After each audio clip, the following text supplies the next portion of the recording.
Welcome to SS news. నేను మీ శిరీష. ఇవాళ ముఖ్యాంశాలు. Headline sponsored by GNR golden diamonds, YSR junction, Narasannapeta. Visakha railway జోన్లో ఇచ్చాపురం పలాస ప్రాంతాలు. ఇందుకు ఉత్తర్వులు విడుదల చేసిన రైల్వే బోర్డు.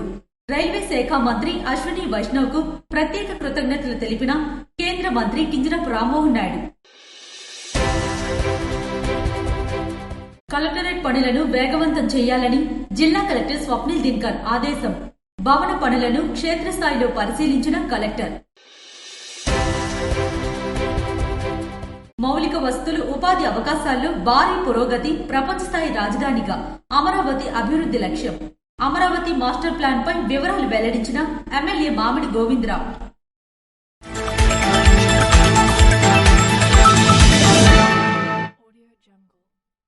విశాఖ రైల్వే జోన్లో ఇచ్చాపురం నుండి పలాస మధ్య ప్రాంతాలు విలీనమయ్యాయని కేంద్ర మంత్రి కింజరాపు రామ్మోహన్ నాయుడు వెల్లడించారు.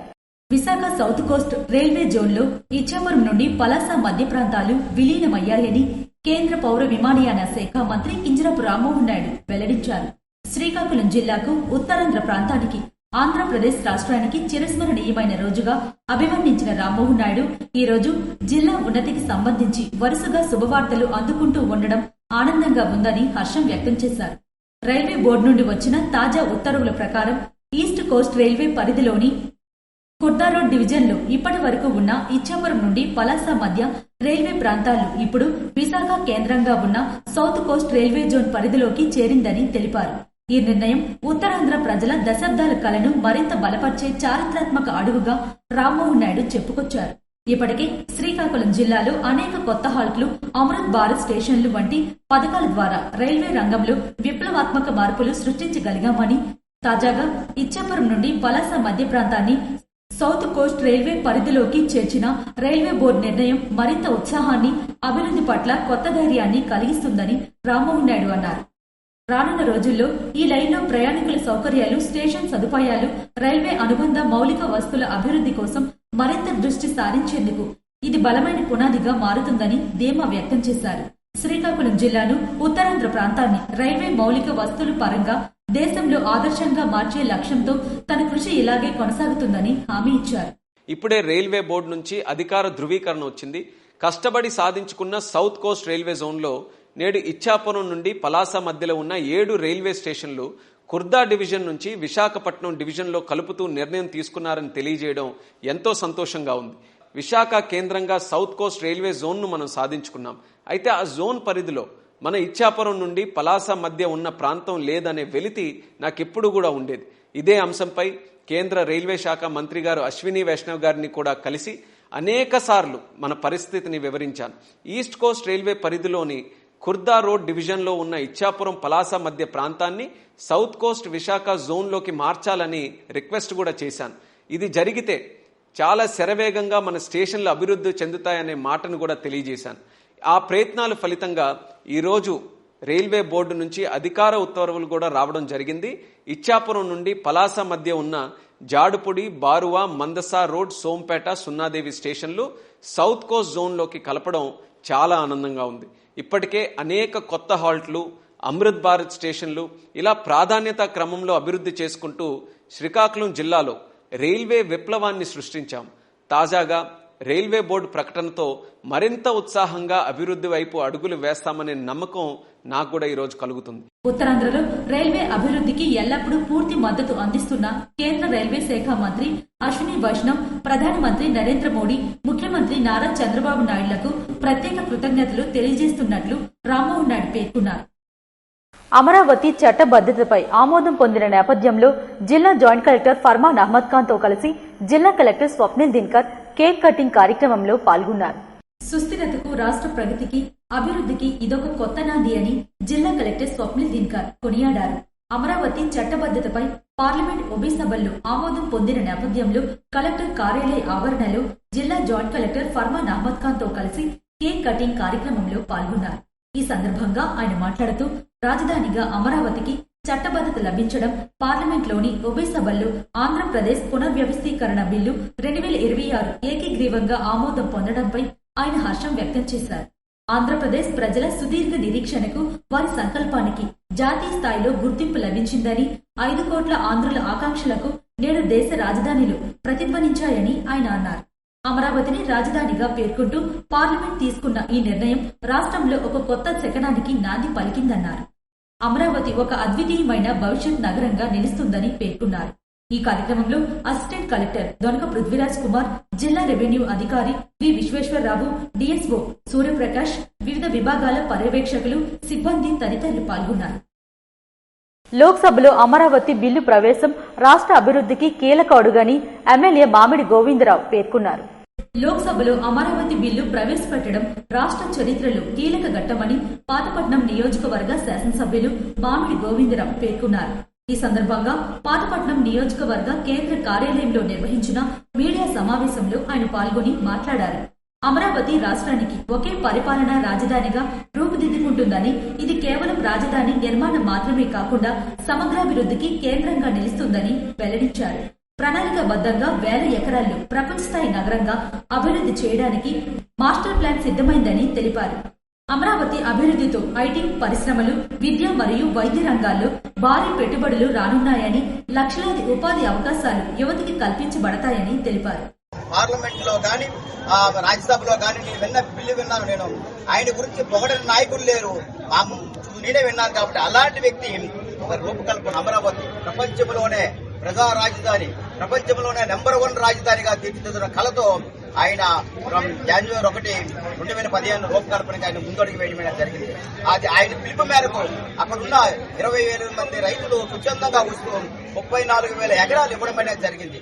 ఇస్తే గత అప్పుడు 2014 ఎన్నికల ముందు అప్పుడు జగన్మోహన్ రెడ్డి ఏమని మాట్లాడారంటే, నాకు అమరావతి రాజధాని అని చెప్పి యాక్సెప్ట్ చేసి, మళ్ళీ ఏమో దురదృష్టవశాత్తు 2019 ప్రభుత్వం మారిపోయిన వెంటనే దురదృష్టవశాత్తు ఏం జరిగిందనంటే, మాట మార్చి 3 రాజధానులనే పద్ధతిని పెట్టి మనందరినీ కూడా, ప్రజలందరినీ కూడా మోసం చేశాడు.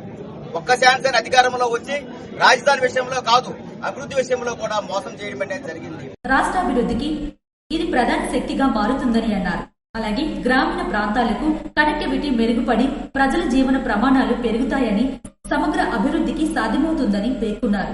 రైతుల ప్రయోజనాలను దృష్టిలో ఉంచుకుని అభివృద్ధి కార్యక్రమాలు కొనసాగుతాయని వెల్లడించారు. భవిష్యత్ తరాలకు ఒక గొప్ప రాజధానిని అందించాలనే లక్ష్యంతో ప్రభుత్వం కట్టుబడి ఉందని, ప్రజల సహకారంతో అమరావతిని దేశంలోని ఆదర్శ నగరంగా తీర్చిదిద్దుతామని ఎమ్మెల్యే నమ్మకం వ్యక్తం చేశారు. ఈ సమావేశంలో పార్టీ నాయకులు, కార్యకర్తలు తదితరులు పాల్గొన్నారు.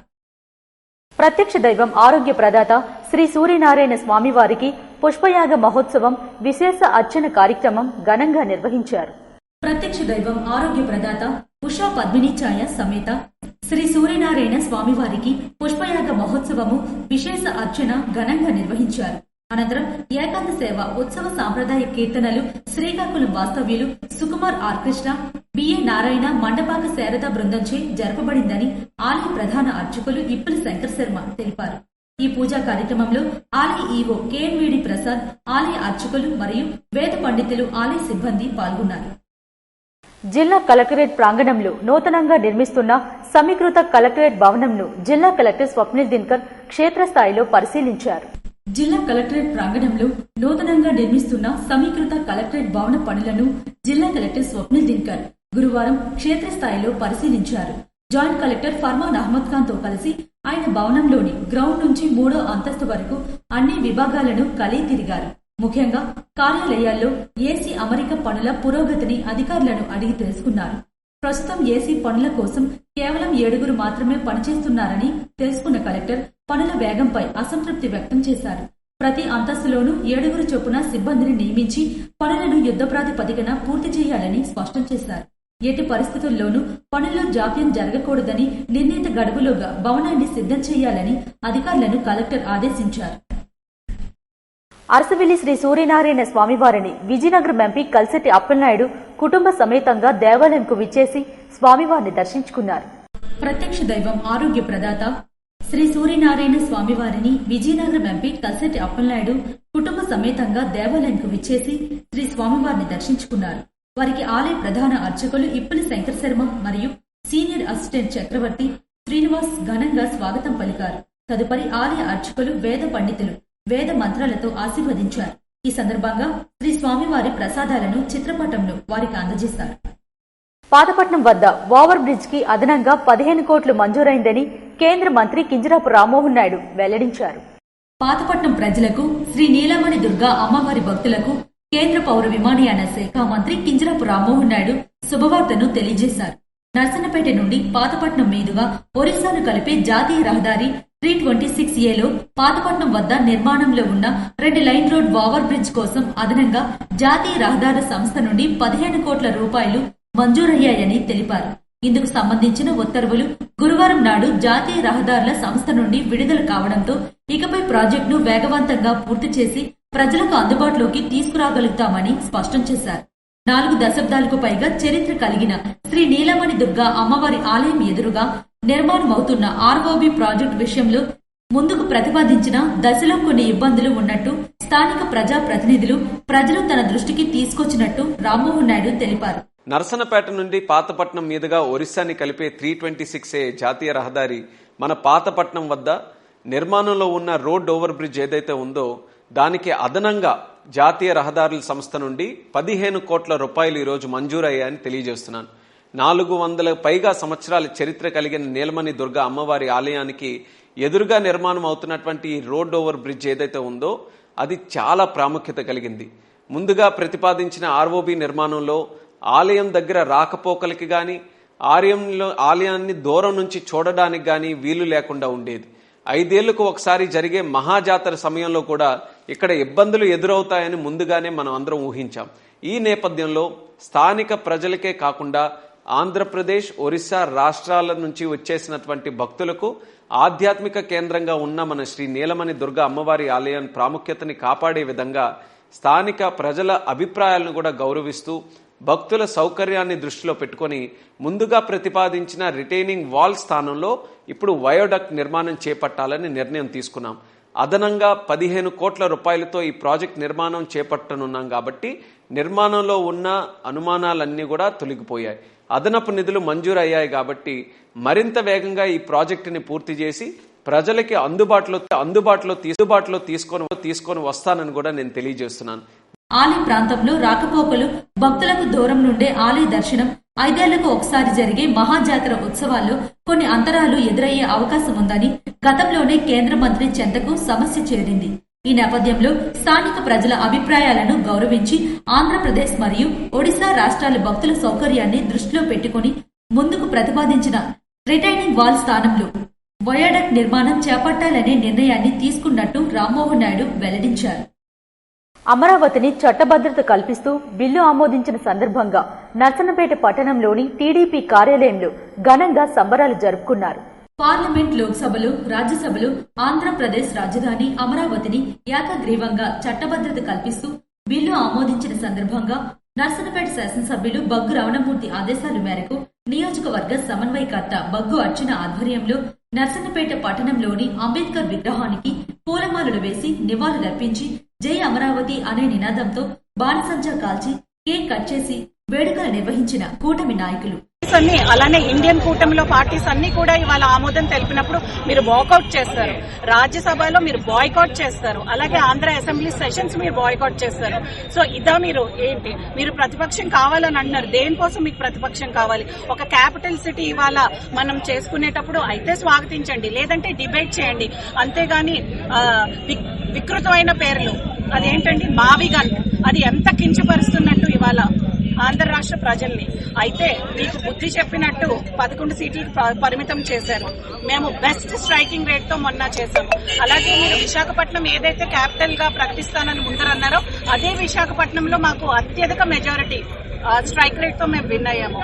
సో దీన్ని బట్టి అర్థమవుతుంది ఆంధ్ర ప్రజలకి ఒకటే శాశ్వతమైన అమరావతి కావాలి, ఒకటే శాశ్వతమైన రాజధాని కావాలి, అదే ఈ అమరావతి. అండ్ ఎన్నో రోజులు మా గురించి త్యాగం చేసిన అమరావతి రైతులందరికీ అందరికీ శిరస్సు ఉంచి నేను నమస్కరిస్తూ మోడీ గారికి అలాగే మా తెలుగుదేశం పార్టీకి కూటమి పార్టీకి అందరికీ కూడా మా అందరి తరపున మరొకసారి ధన్యవాదాలు తెలుపుతూ అండ్ ఆంధ్ర థ్యాంక్స్ ఇండియా ఇవాళ. ఎందుకంటే ఇండియా మొత్తం మాతో నిలిచింది. మేము నమ్మిందే అందరూ బిలీవ్ చేసి ముందుకు తీసుకుని వెళ్ళినందుకు మీ అందరికీ ధన్యవాదాలు. ఈ సందర్భంగా టీడీపీ కార్యాలయంలో మీడియా సమావేశం నిర్వహించారు. కార్యకర్తే అధినేత అన్న మాటను ఆచరణలో పెడుతున్న ఎమ్మెల్యే మామిడి గోవిందరావు. తెలుగుదేశం పార్టీ జాతీయ అధ్యక్షులు ముఖ్యమంత్రి నారా చంద్రబాబు నాయుడు ఆదేశానుసారం పాతపట్నం నియోజకవర్గ కేంద్రంలో శాసనసభ్యులు వారి కార్యాలయం నందు కార్యకర్తే అధినేత సమావేశం కార్యకర్తలతో కలిసి మామిడి గోవిందరావు నిర్వహించారు. ఈ సమావేశాన్ని ఉద్దేశించి ఆయన మాట్లాడుతూ కార్యకర్తే అధినేత అనే మాటలను తెలుగుదేశం పార్టీ ఆచరణలో పెట్టిందన్నారు. పార్టీ కష్టకాలంలో ఉన్నప్పుడు అండగా నిలిచిన కార్యకర్తలే తెలుగుదేశం పార్టీకి బలమని పేర్కొన్నారు. దేశంలో ఏ పార్టీకి లేని సంస్థాగత నిర్మాణం తెలుగుదేశానికి ఉందన్నారు. ఈ మేరకు నియోజకవర్గంలో ప్రతి కార్యకర్తలతో సమావేశం నిర్వహిస్తానని, వారి యొక్క సమస్యలు తెలుసుకుని పరిష్కరిస్తానని హామీ ఇచ్చారు. ఇటీవల జరిగిన తెలుగుదేశం పార్టీ ఆవిర్భావ దినోత్సవంలో పెద్ద సంఖ్యలో కార్యకర్తలు పాల్గొన్నారు. ఈ సమావేశంలో మండల ముఖ్య నాయకులు, కార్యకర్తలు తదితరులు పాల్గొన్నారు. ఇవి ఈనాటి వార్తలు. మరిన్ని వార్తలతో మళ్లీ కలుద్దాం. చూస్తూనే ఉండండి SS న్యూస్.